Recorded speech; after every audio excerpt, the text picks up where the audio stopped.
All right, that was Michelle Williams. When Jesus says yes. Well, it's called Say Yes. I hope you guys are enjoying everything so far.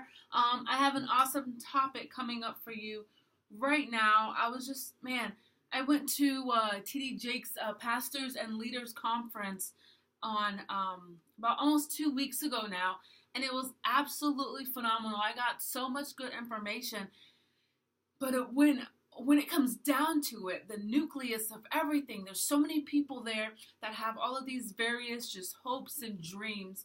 People there that are just trying to just get to that place, get to that dream or that goal, that vision that God put in us, right?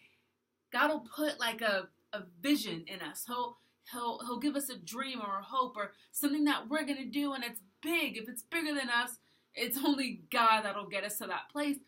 And sometimes we just really toil to try to get to that mark, meaning we take our eyes off God, we take our eyes off Jesus, and we put our eyes on the prize.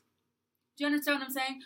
But we take Jesus out of that equation, him being our prize, which is where our mindset should be.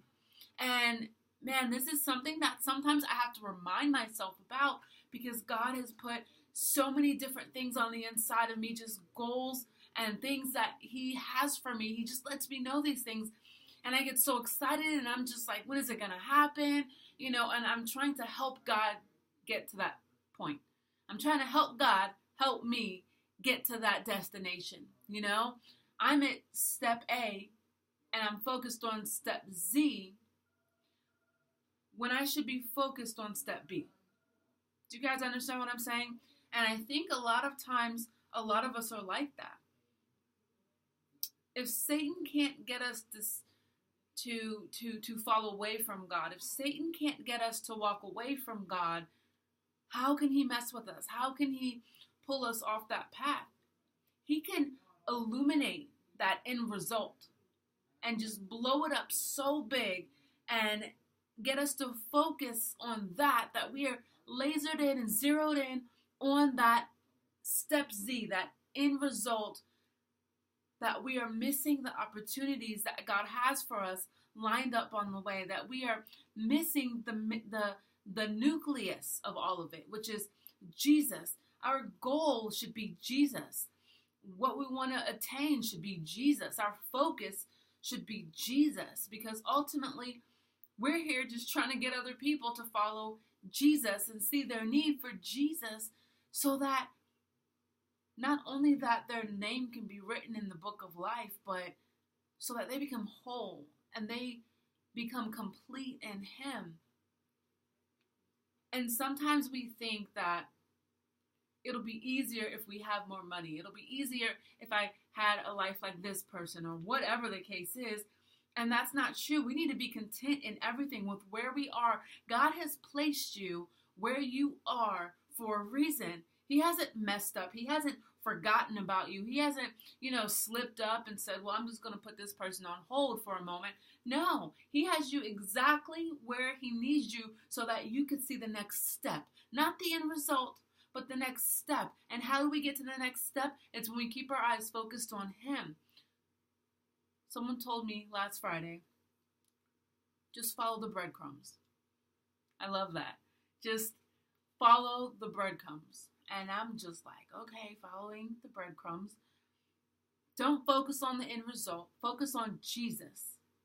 And when you focus on Jesus, learning more about him, filling yourself up with him, just revolving your life around him, the next breadcrumb will drop.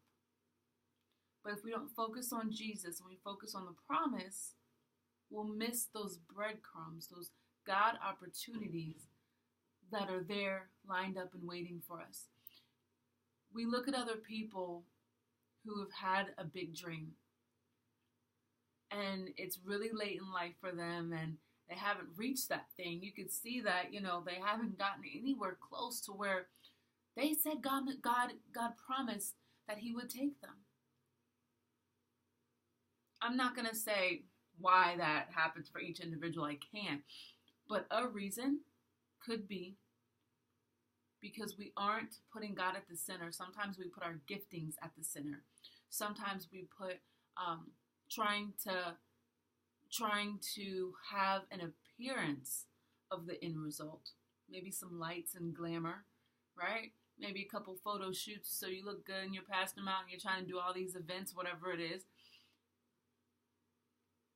When we aren't focusing on God as the nucleus, those breadcrumbs that God has lined up for us will fall to the wayside. God has blessings ready for us, but are we willing to go through the process to get there? Maybe some of those breadcrumbs is God saying, you need to work on these issues in your life. You need to spend more time with me. You need to spend more time in the Word. You need to spend more time in worship. You have a problem with arrogance. You need to work on that. You're mean to your mom. You need to work on that. You have a problem with humbleness. We're going to work on that. All of those are breadcrumbs. All of those are breadcrumbs. You can't get to the end result unless your character is refined. You can't get to the end result without being ready to deal with that. The worst thing ever is to have all of that stuff that God has for you. Maybe it entails riches. Maybe it entails a phenomenal platform. Whatever it is, the worst thing ever would be to have that platform, but your character not be able to sustain you. You will fall. Your character, your heart, your mind needs to be able to sustain you at the level that God has for you in the end. So following those breadcrumbs, a lot of it could be character building.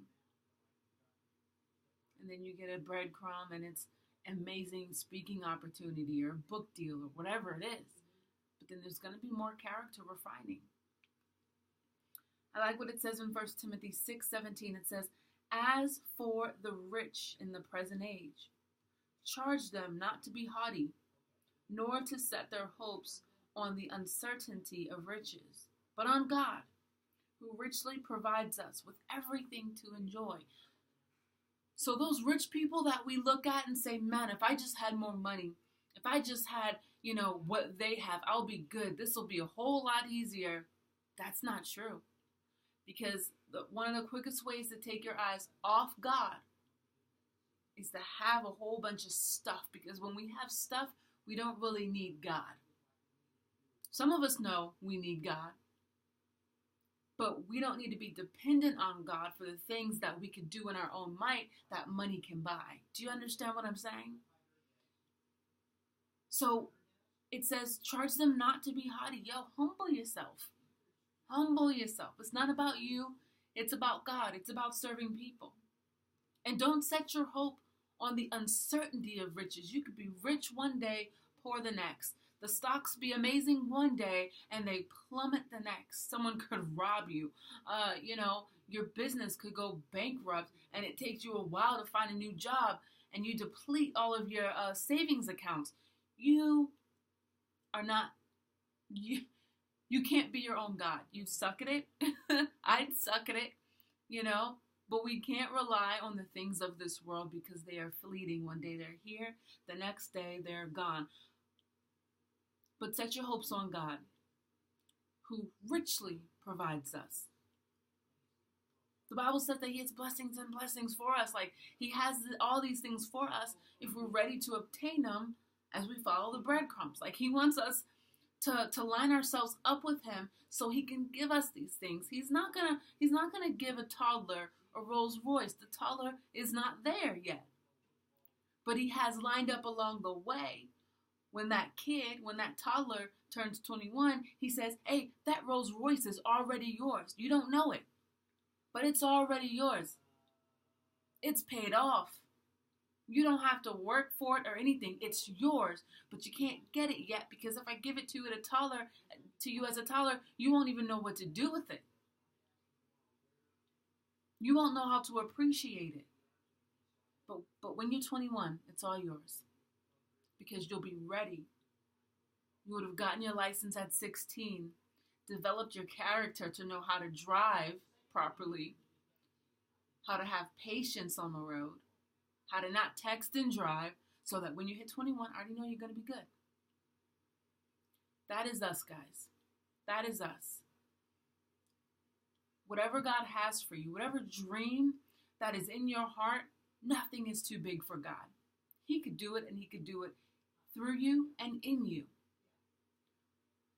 But in order to get to that spot, we have to follow the breadcrumbs. And those things are little milestones. They're one step at a time, focusing on God, focusing on Jesus, who is the finisher and perfecter of our faith. He wants you to be whole and complete. This is walking out this life. It's like peeling an onion. There are so many layers. You think that you have dealt with pride, and you did, right? So there's one layer off. Okay, fine, cool. But guess what? There's another layer of pride. God has to go deeper and deeper and deeper, refining us through fire. Don't be frustrated. Don't get upset at God. He wants you to be able to handle what He has for you. And that isn't going to happen by us being stubborn and trying to evade the breadcrumbs. So if you heard anything, guys, follow the breadcrumbs. I love you guys. Toby Mac, feel it. Fructify.